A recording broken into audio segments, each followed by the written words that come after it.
Welcome to KnotWork Storytelling. This is the show where we untangle our myths and reweave our stories, one age-old tale at a time. I'm your host and lead storyteller, Marisa Gowdy. I'm a myth worker, a story healer, a coach for writers and creative entrepreneurs, and the author of The Sovereignty Knot, A Woman's Way to Freedom, Power, Love, and Magic. If you love what you hear and want to support the show, I'd be so grateful if you'd become a paid subscriber on Substack. In my newsletter, Myth is Medicine, you'll receive bonus content related to the stories on the show and deep dives into how mythology and folklore can help heal the individual and the collective in the present moment and beyond. There's a link in the show notes to follow Myth is Medicine on Substack, or visit mythismedicine.substack.com. We begin 2025 with a few episodes from the archives before we launch a whole new season with a new raft of stories and guests at the end of January.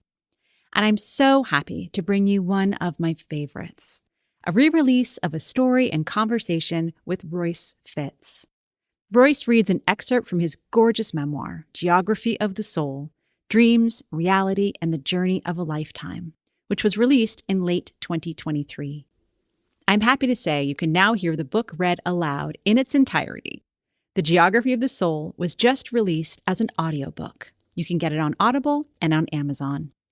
And you just might hear a familiar voice when you settle in to listen. I'm honored to be included in the recording. I read the preface I wrote for the original print edition. So please, settle in with Royce and me for a journey to the island of Iona. But first, use that Audible credit to get your own copy of the Geography of the Soul. Before we dive into this week's story and conversation, one quick note about my offerings for writers and creatives in 2025. I'll be offering not one, but two different writing opportunities in this new year. First, The Writer's Knot, my long-standing global writing community, opens its doors to new members on January 22nd.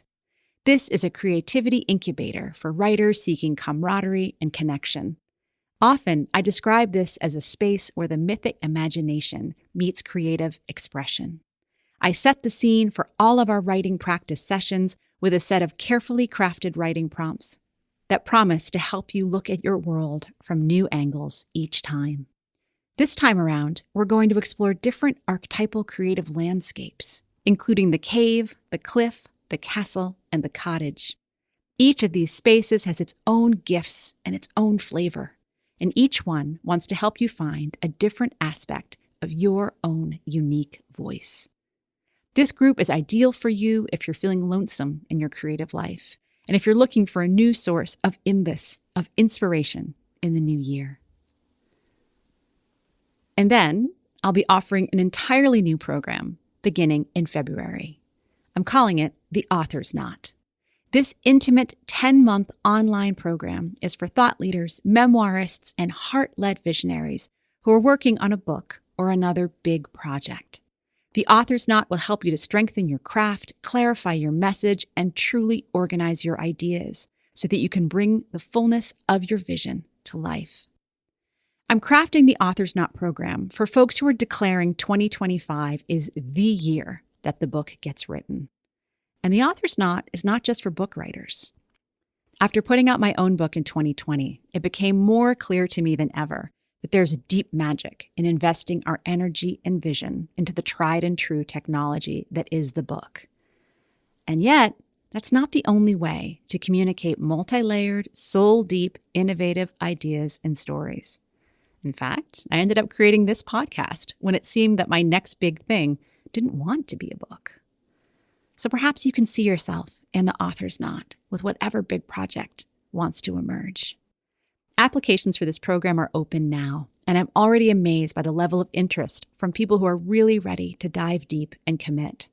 In fact, we've already filled one cohort, and I've just added a second group. Do act soon, as space is extremely limited. Find all the details about both writing groups, the Writer's Knot and the Author's Knot, at marisagowdy.com. You'll find the links in the show notes. Season 4, Episode 5, A Sacred Detour to Iona. Our guest storyteller is Royce Fitts. Royce is a licensed marriage and family therapist and certified dream worker with a doctorate in ministry. His book, The Geography of the Soul, Dreams, Reality, and the Journey of a Lifetime, blends memoir, political and social consciousness, and spiritual wisdom, and takes you to a hidden gem in the midst of the English countryside, the Ridgway National Trail. I have a special relationship with this book, which explores the connections between physical and spiritual landscapes, between personal and collective histories, and with nighttime dreams, and how they all weave together to reveal and heal the wounds of our lifetimes. Royce is a longtime writing coaching client. I have had the immense privilege and pleasure of walking alongside him throughout his writing process, all the way to now, as he launches Geography of the Soul with Flint Hills Publishing. There are no words to express how excited I am to have Royce here at KnotWork Storytelling. But as is our way on the show, we first ask the story to speak for itself, and then we'll explore all the ways that it still matters. Royce, will you tell us the story? In the beginning, the crone.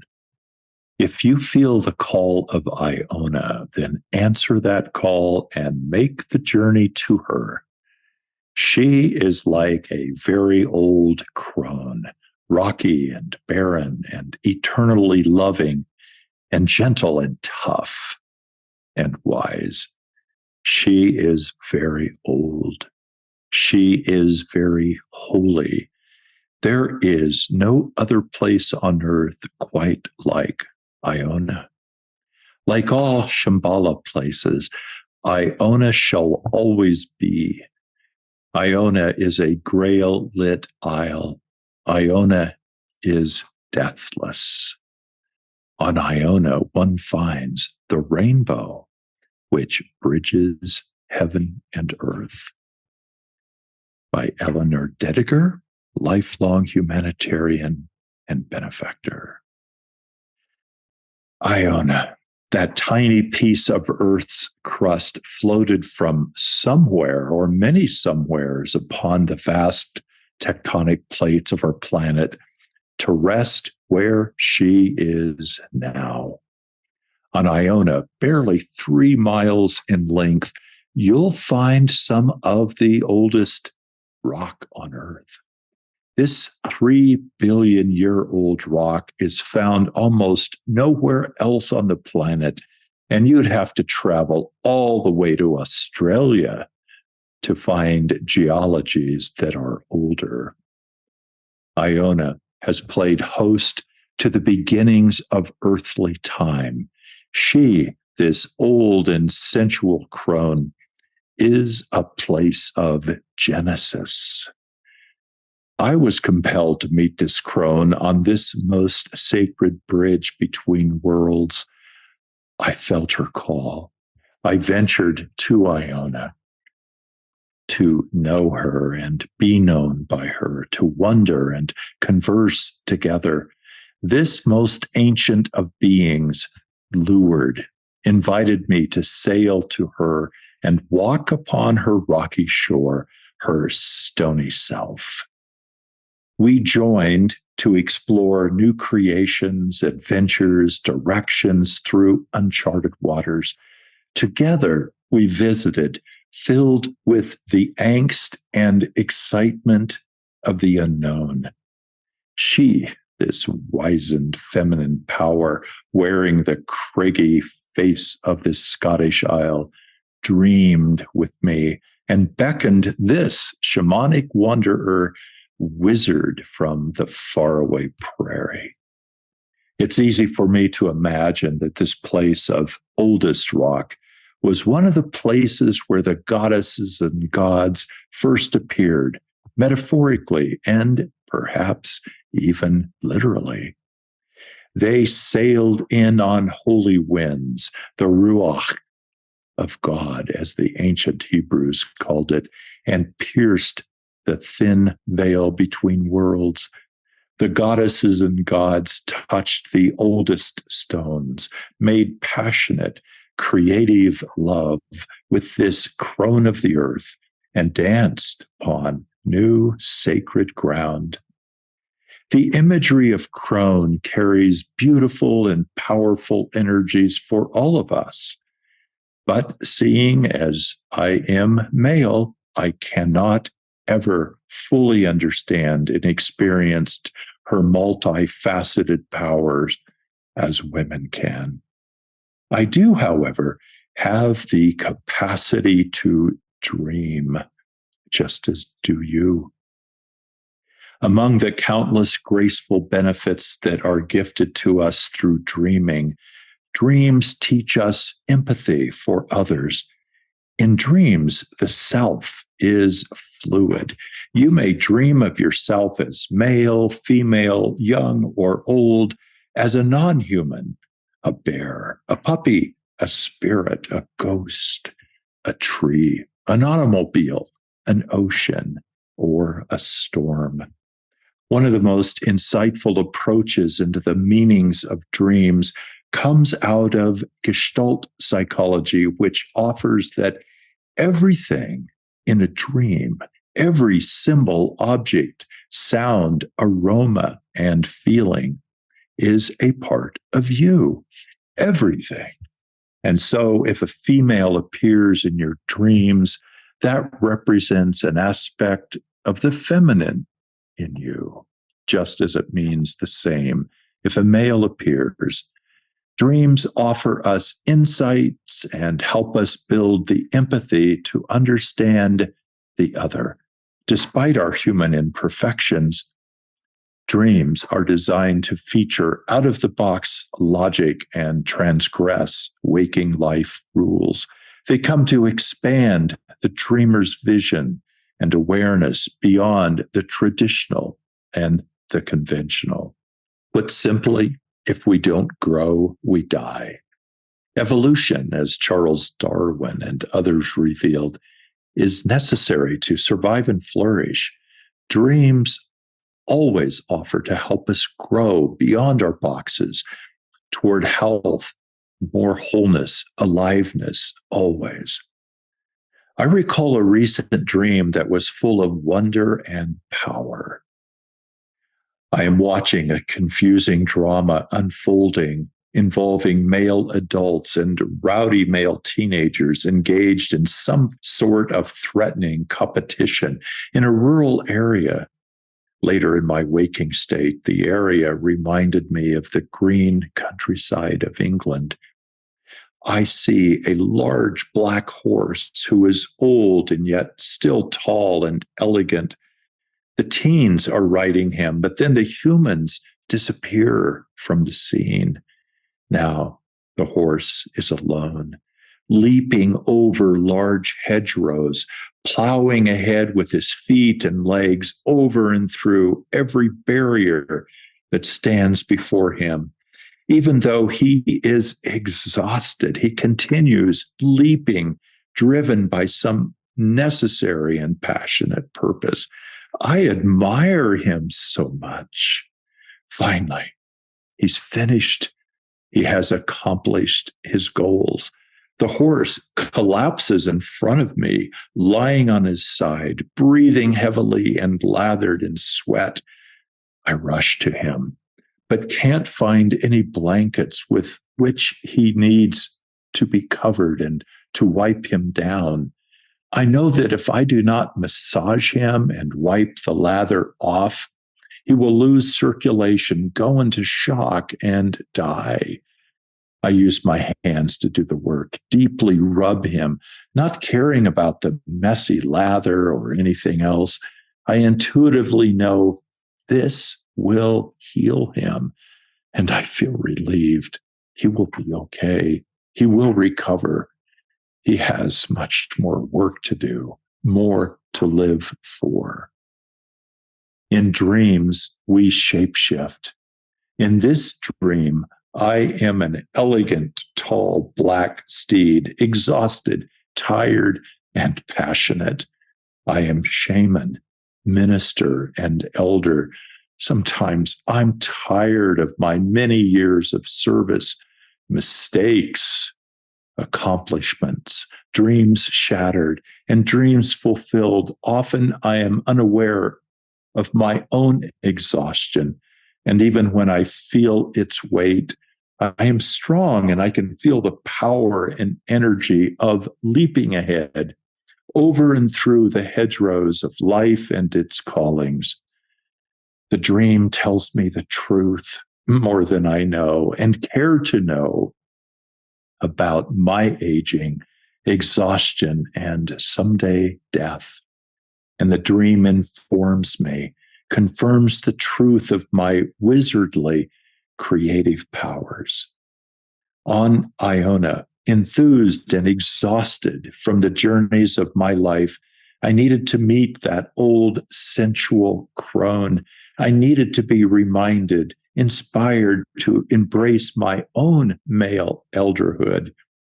In my over 7 decades on Earth, I can deeply acknowledge my wizardly powers that grow and season with my aging. I needed to touch a 3 billion-year-old being and feel her eternal energy and know I have my own energies to live with the passions of the ages. Yea, though I'm not an old majestic crone, I am an old powerful steed. The sacred feminine, the sacred masculine meet. We commune, dance, receive, and give gracious blessings. We, unique within our own separate beings, share the gifts of power, healing, empathy, and love. Oh, Royce, you, this shamanic wanderer, wizard from the faraway prairie. Thank you for bringing this story here. I hadn't realized really until this moment how, though this book is in many ways about a walk on a specific trail and the whole lifetime that brought you there, this one section that has nothing to do with the trail at all, except everything to do with the trail, so beautifully holds the all of your story and what I know of you in such an elegant, integrated fashion. Yes, thank you. You're welcome. And to have you know this and reflect this and carry this touches me. I have goosebumps reading the story and listening to how you step into the story, step into the geography of this whole book, this whole experience, yours and my geography, and the listeners. Well, as you say, I do know this story immensely well, and it feels important to let our listeners in on exactly how I got to know you and know this book so well, sort of as just the foundation of the rest of our conversation, in that Royce invited me to journey with him through the writing process of this book. And I can say that I have touched just about every word that ended up on this page. And there's certainly no book I know better in this world than my own would be yours. So to be sitting here with you, holding space, the birthing of the geography of the soul is just, it's just stunning. I'm going to steal one of your best lines right now, and I think you know what it might be, is that you gave me that phrase, that which is not yet speech ripe. And there's ways in which my gratitude for you and my excitement of seeing this book coming into the world, sometimes it's not yet speech ripe. We'll try over the rest of our time here together. Every word has been touched several times and savored and adjusted and, in a sense, dreamed into. Well, there you kind of gave us a way to enter into this story, because there's so many ways in, just even to talk about the brief passage you shared with us. But let's begin with the dream, because I feel like in so many ways, that's such the foundation of your being and knowing, and even in that sense of sort of claiming dreams out of where we sometimes place them as make-believe or something, those small movies we get to watch in the nighttime. You're someone who's just taught me the deep and important reality of dreams and dreaming. So thank you for that gift. But let's dive into dreams in the general sense. Well, dreams in the general sense, where I go, Marisa, when I hear that invitation is how in our spiritual and physical biology, I do believe that dreams are a part of our evolutionary process and who we are right now and what all the life forms are in this world at some level is generated by this instinctual, strange, crazy evolutionary instinct of dreaming, that it rewires who we are, our brain and all of us. And I cannot help to walk in life without believing and feeling that somehow dreams are a part of our ability to change and move and to save ourselves from what is happening, because we carry nightmares as well, that sleeping nightmares sometimes become waking nightmares of our people and our world and the potential destruction. And yet the dream is there in us instinctually, inviting us to change ourselves, to be evolved, sometimes against our protests.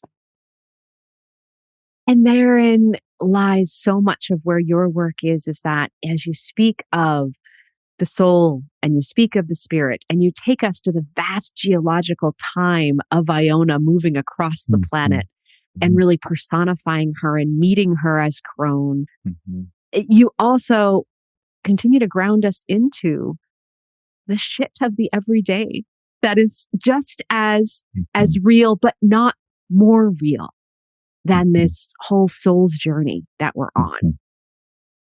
You said it. It's real. Our waking world is not more real than dreams. There is this intimate conversation that, whether we are conscious of it or not, probably doesn't matter to the dream world. It helps. However, we have this intimate conversation as we create and understand that upon which we walk and how we live in the sleeping and waking worlds. Well, you said that which we walk. So let's go there a little bit to sort of pulling back the lens, because this conversation gets to be about what you just read to us. So I want to make sure we really spend time on Iona, but we're also in this process of just holding the greater creation here that is your whole book. So do you want to just say a couple of words about what the book is about and where you take readers perhaps around this journey to Iona? So the book grew out of a conscious hike that I felt called to take in 2016. And at that time, I was living on what I consider the beautiful prairies of Nebraska. And with lots of life changes that are explained in the book, it was time for me to expand and to keep changing, because those life changes were not enough. And I felt called to, resisted more of the life changes. And that's when I recalled an article I read years ago about this kind of unknown hidden gem of a trail in England. And it always captivated me. And so that memory came emerging up into my consciousness.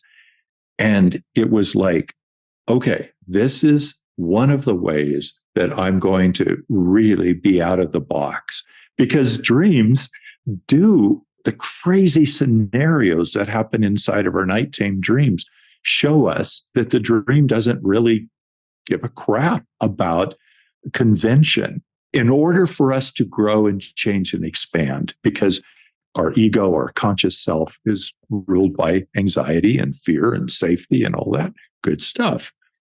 So it's like, whoa.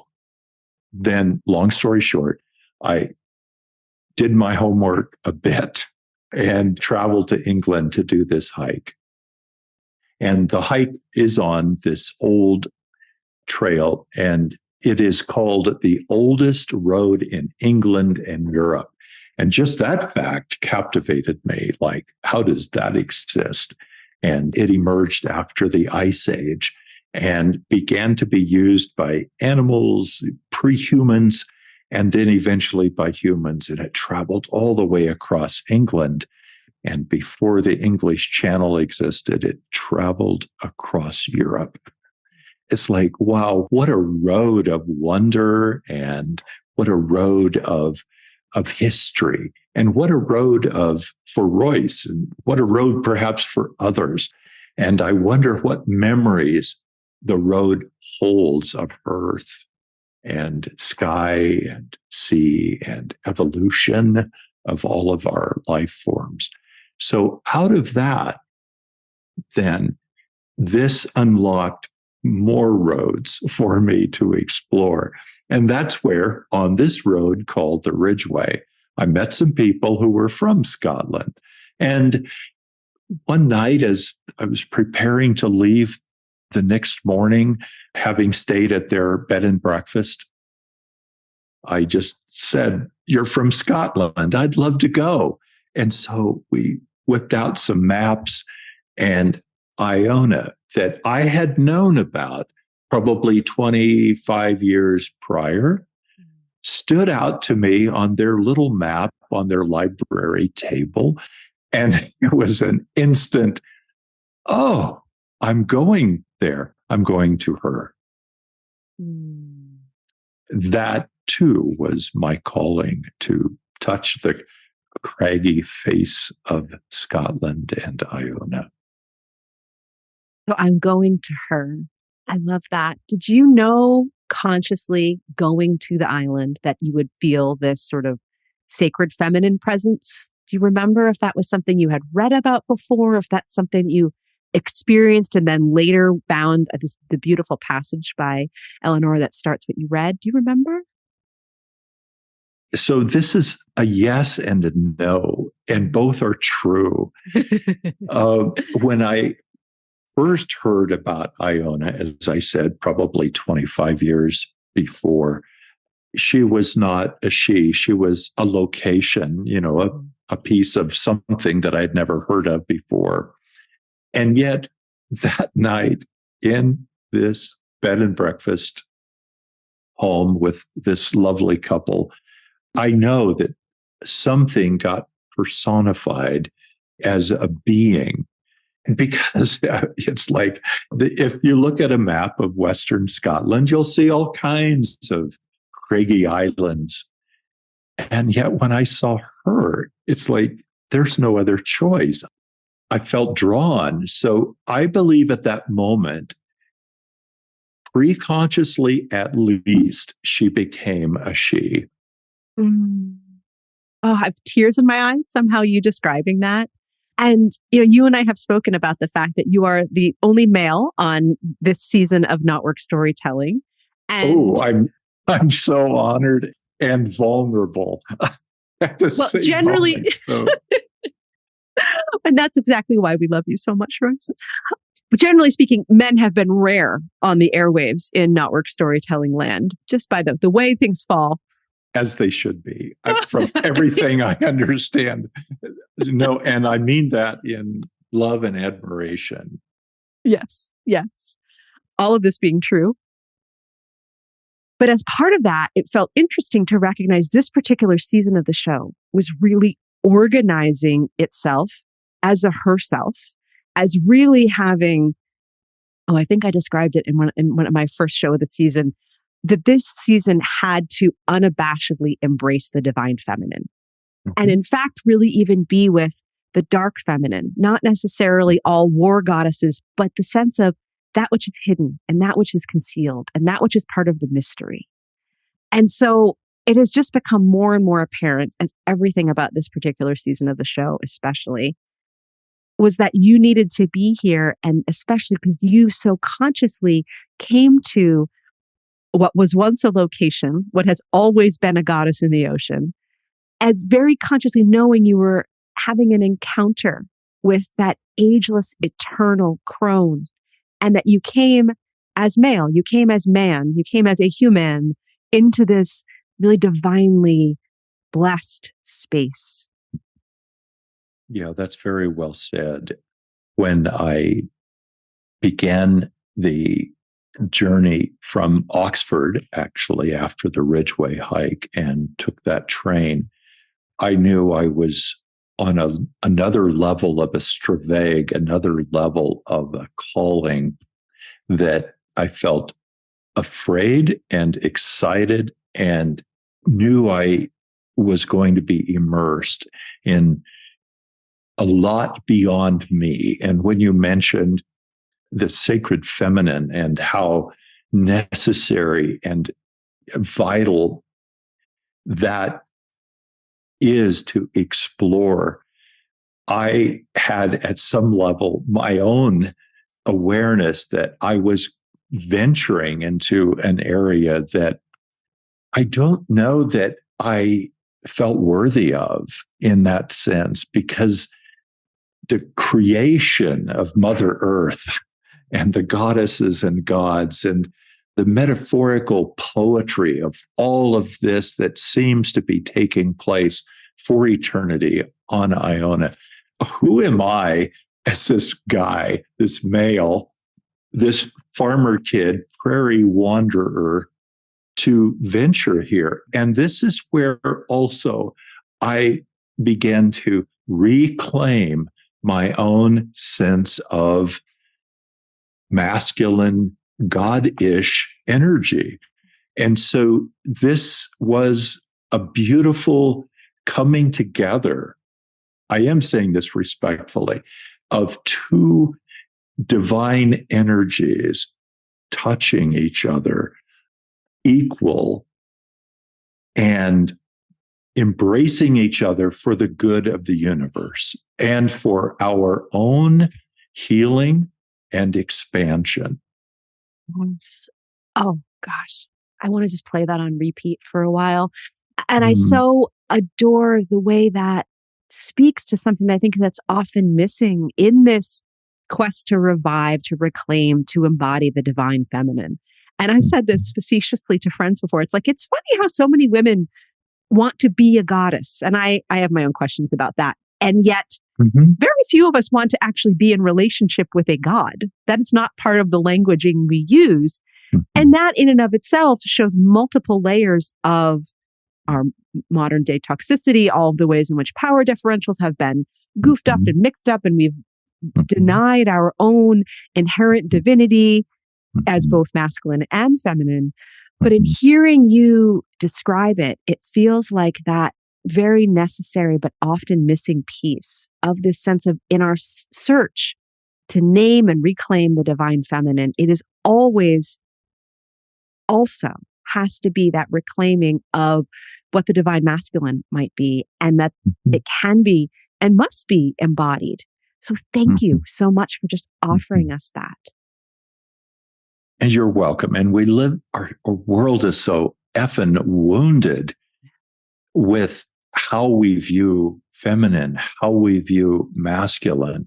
And what I experience and want us to explore is we are having an intimate conversation. And if we can breathe into this possibility of what the new evolution of masculine and feminine look like.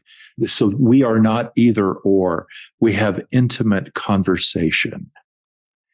That is beyond speech ripe. It's beyond living ripe. And I believe for our salvation of this amazing planet, this is a part of how we have to explore in order to save each other out of community and out of communion. And as you speak to the great collective in terms of how we maintain our planet, perhaps let's save our planet, and how we are in community, what I feel like is so beautifully highlighted in the passage you read and what you described is in coming into relationship with Iona in this way, you could fully claim your shamanic wizard full self. And then it's always meant to be at this holographic level of when I'm in relationship with the all, I can be the most myself. And then I get to fade back into the all in this constant dance. Well said. That is well said. I don't know that I can unpack all of the truth that you've just reflected. The wounded masculine has been so pervasive and in charge. I'm going to take a risk and try to describe what this path was that I needed. I don't believe I could experience the full, what I believe, in the movement toward my healthy masculine. I don't believe I could have experienced that had I not experienced the goddess Iona, as I describe her. We all come stumbling, tumbling, and crumbling into our earth as we walk. And I carry the wounds of the universe as well as the wounds of my own masculine energy. And Iona was such a kind of a new awareness that insisted to be there. And she has survived. And in the chapter, I try to describe the awfulness and the beauty that has transpired on her rocky, craggy shore. And she survived. And it's like, oh, okay. There is, for me, a new way to view myself and a new way to view what she represents. Part of me wants to just stay and keep waxing poetic on Iona and all of her magic. She does that. Yes. She puts us into this trance. Yes. Yeah? Poetic trance. And we all need more of that. That is for sure. But what feels important to mention here too, are for folks who don't know your fuller biography and what you brought here, as we're talking of the divine feminine, as you are speaking wizards and shamans, I don't know that many people would necessarily expect that you grew up in a fundamentalist Christian parish, and that was your whole childhood, and that you're now working for a segment of the U.S. military. Mm-hmm.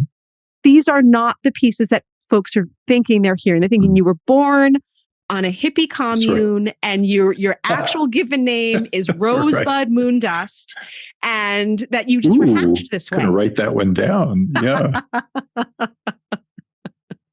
We can wax philosophically and poetically about what we've just shared. And for me, this is a physical world I have to walk in, where I touch the dirt, the sand burrs, and that touches me. And yeah, I was raised in a very concrete, absolutist mindset and theology. And at the same time, I was raised on the prairie that I dearly love. And I could feel the ageness of the prairie. And also, I knew that this philosophical stuff has to have some practical applications. And that's not always a conscious kind of plan or strategy. This is like, as you alluded to, I work in some segment of the military community.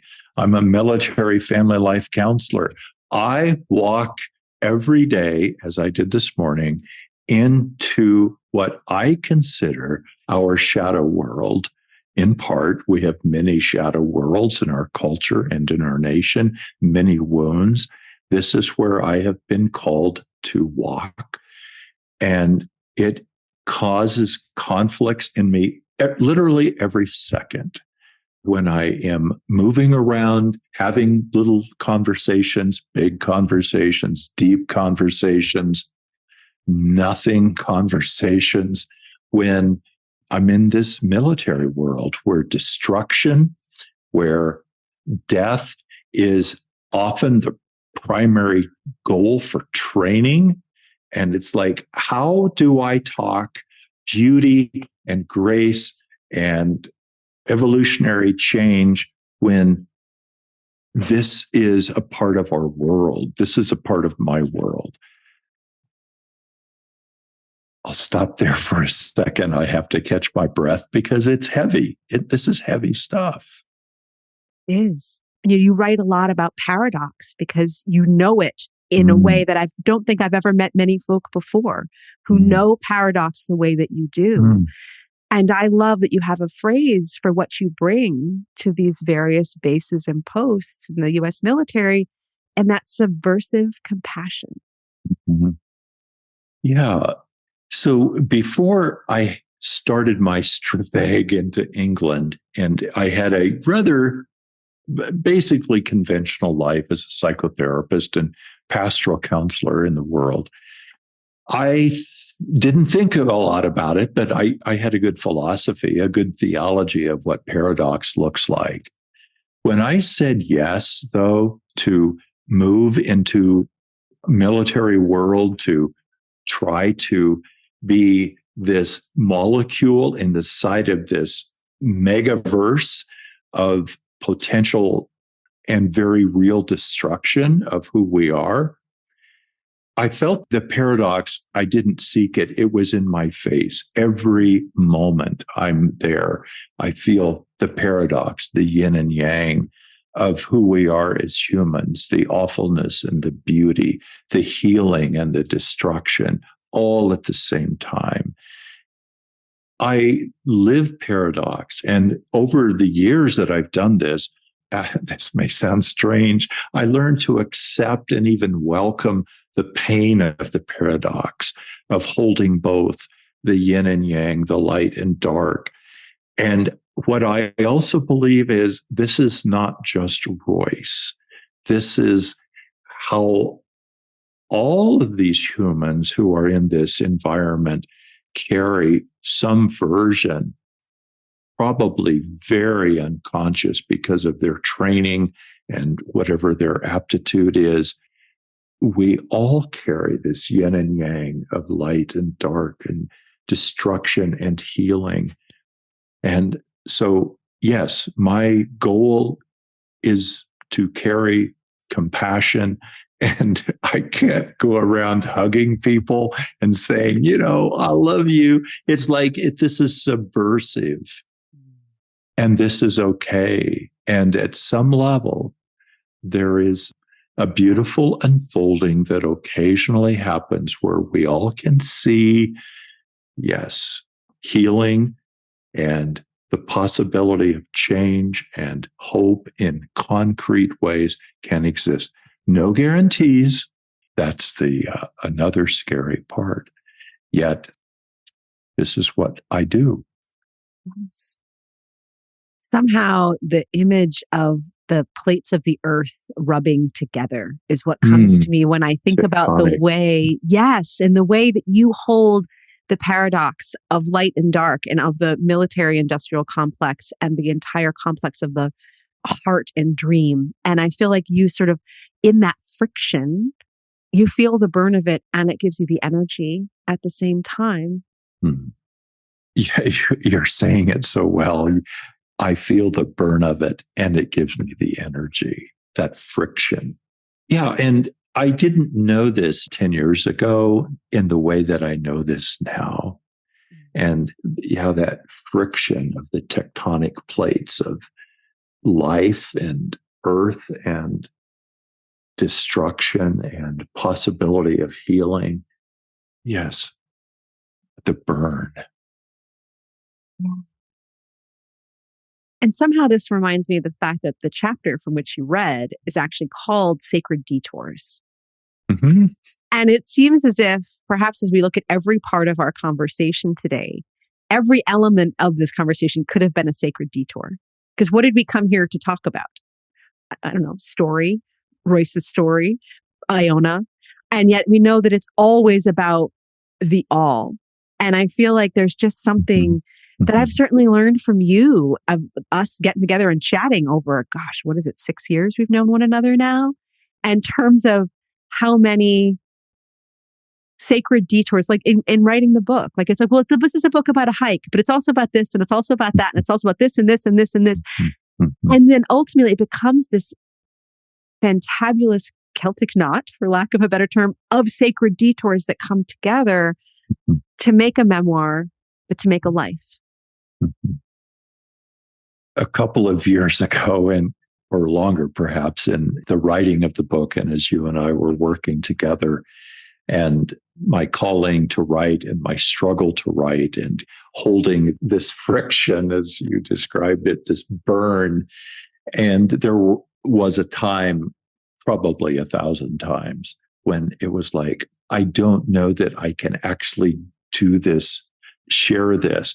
And there was a moment, I don't even remember my words of frustration that I shared with you. And you reflected back in a way that was like, in my heart, you said, this is a big book, Royce. This has big topics or big ideas and big messages.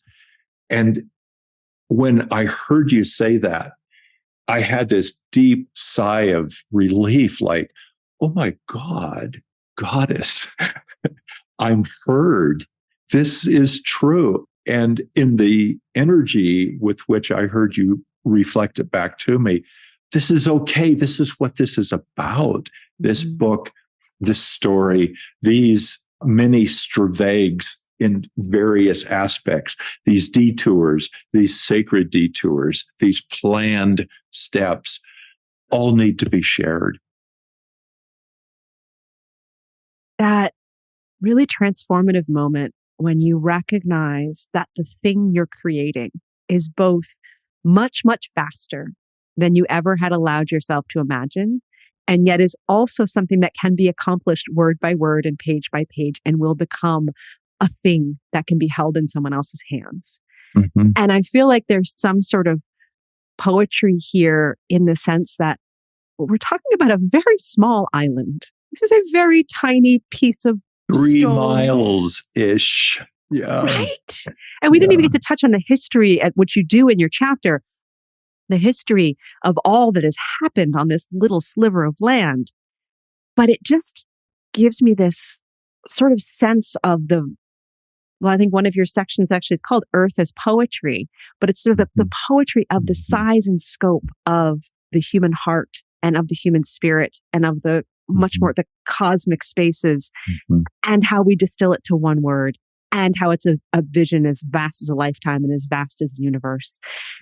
And these are these moments I think you and I just get to sit together and just kind of go, gee whiz. So Royce, I feel like we could continue to talk about this all day. I know we're going to have some other opportunities to come together on some other podcasts to speak about this. But where would you like us to sort of land? We've given folks Iona, we've given folks some of your journey, your beautiful perspective on the masculine and feminine. Where would you like to land us? This book called me before I was aware I was going to write a book. And I knew I was going to journal on my trip, and did that various times. It wasn't until I got back that the book said, she said, this is going to be a book.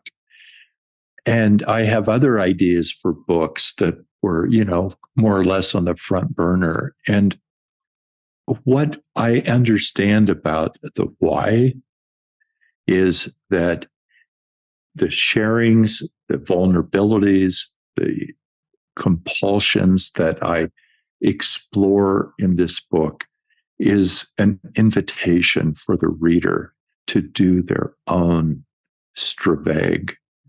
This, for me, is vital. This is what has compelled me these 6 years to keep writing and to find a publisher and to do whatever is needed to be done, because I know there are folks out there, sisters and brothers, that have a yearning for something and they know not what, and that this book may offer an idea, a way to take their own internal, external Straveg to their undiscovered country, to expand. This, and I'm going to sound a little preachy, and I'm okay with this. This is vital for who we are as a life form on this planet, in this little universe, for us to dig deep inside and dig deep outside about who we are and how it is that we walk spiritually and physically in this experience that we call life. This is vital. Royce, I want to invite you to please keep telling people, reminding people what is vital. Because if you don't have that ability, that eldership, that shamanic wizard grounding that you do, nobody does. So please keep telling us what's vital, because it is, and again, tell isn't quite the right word, but it's an invocation of vitality, perhaps, when you remind us. Go take the Straveg of the soul. And we are very purposely not going to define that word for people or give its background. You need to purchase a copy of The Geography of the Soul, Dreams, Reality, and the Journey of a Lifetime to know what Straveg means, because it's a very key word in this book. And I love how we sort of left it as our lingering mystery. Yes. Thank you so much for being present with me for those 6 years and for today, and for allowing me to be present with you and your listeners. I celebrate their energy. This is a moment of arrival, and it's a moment where we get to take the next step into the next journey. I'm not done journeying with you yet. I don't know what's happening next, but I'm so grateful we've had this time together. Let's keep going. Preach it, sister. I'm ready. Thank you, Royce. Thank you for tuning in to the KnotWork Storytelling Podcast. Please subscribe and review the show on your favorite podcast platform. And do share this episode with other lovers of myth and story. By the way, everyone is a lover of myth and story, even if they've forgotten.